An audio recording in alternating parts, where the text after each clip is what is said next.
Hi, welcome back, and today's video I'm going to show you my generalized warm-up. So the whole point of a warm-up is to mentally and physically prepare our body for exercise. By doing that, we will reduce our risk of injury and improve our overall effectiveness towards the activity you're about to partake in, whether that be a surf session or an open gym session. This warm-up should help you perform at your absolute fullest before you've even started. Warm-ups need to be dynamic and follow the RAMP protocol. We need to raise heart rate, activate muscles, mobilize key joints, and potentiate movement. Follow along to this warm-up and you shouldn't go too far wrong. So before you start the warm-up, guys, I want you to perform this either in your socks or barefoot. First exercise is a 6-point rock.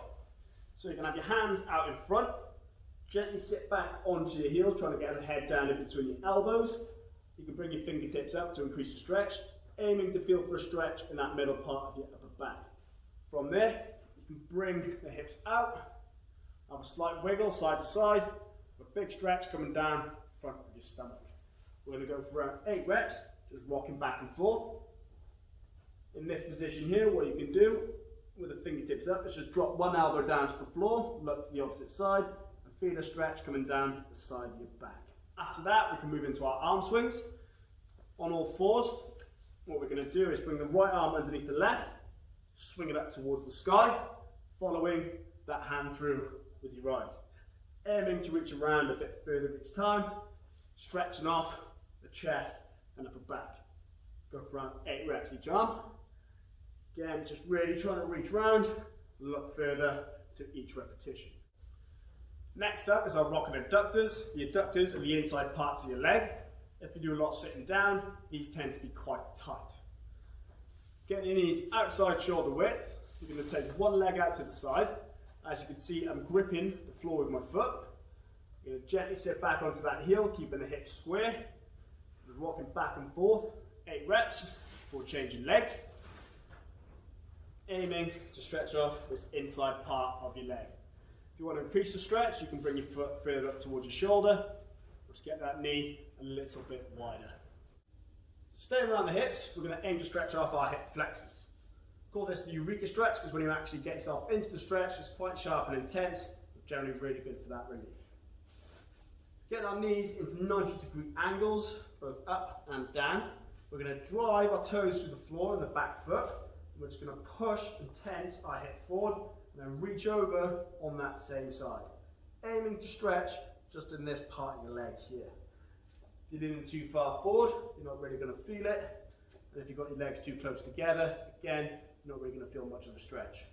Stand tall, nice proud chest, push that hip forward and reach. Once you've done 20 seconds, change sides. Really feeling for that hip flexor stretch. From the Eureka stretch, guys, we're going to move towards the rear. Stretching off our glutes. These tend to be a problem area for a lot of people that do, again, a lot sitting down or a lot of driving. So I'm going to give you a few different options here depending on your level of sort of hip mobility. First up is a glute crossover on your back. Cross the heel over the knee. And you can just push the crossed over leg from the knee down towards the floor. Aiming to feel for a stretch down in there. That feels quite comfortable. What we can do is bring the leg up, reach one hand through the gap of your legs, the other one around the side, pull that knee in towards your chest, relax that leg furthest away from you. Once you've done 20 seconds, change over, just camp out there for that 20 seconds.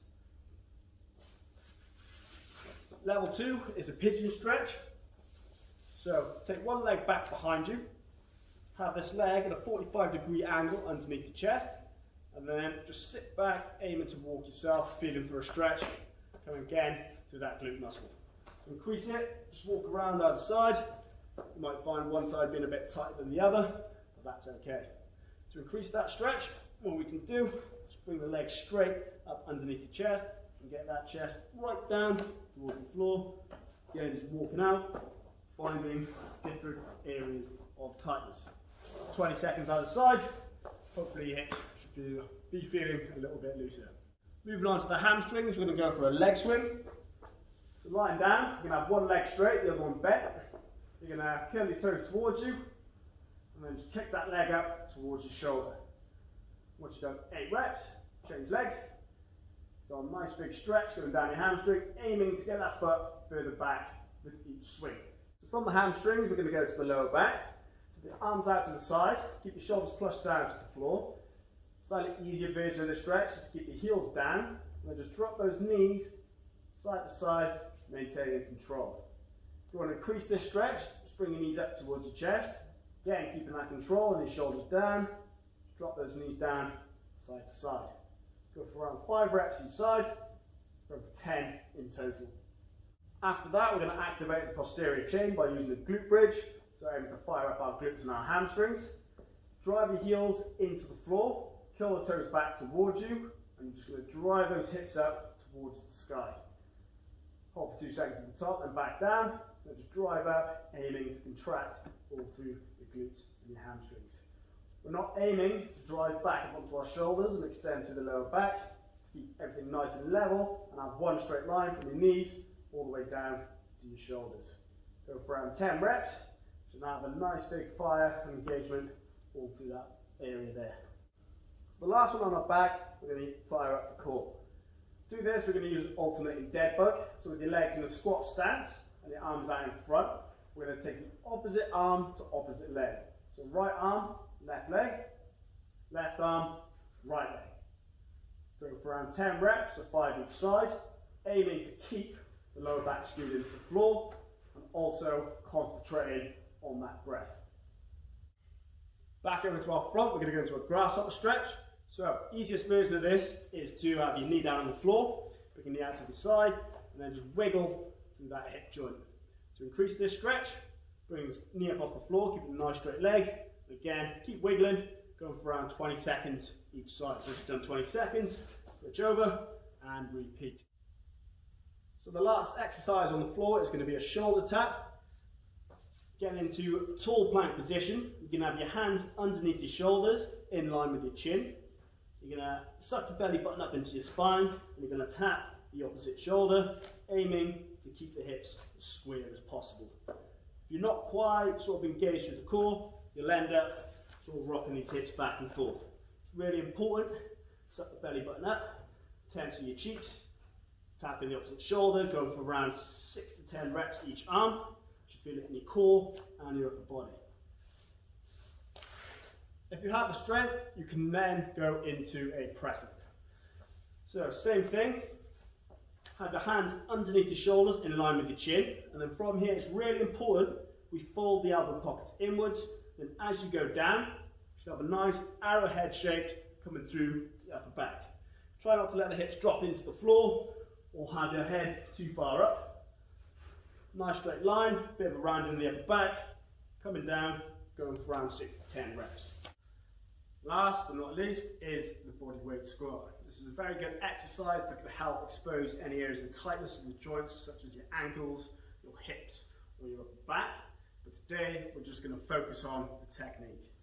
So having your feet just outside your hips, you can turn your toes out to the side just a little bit.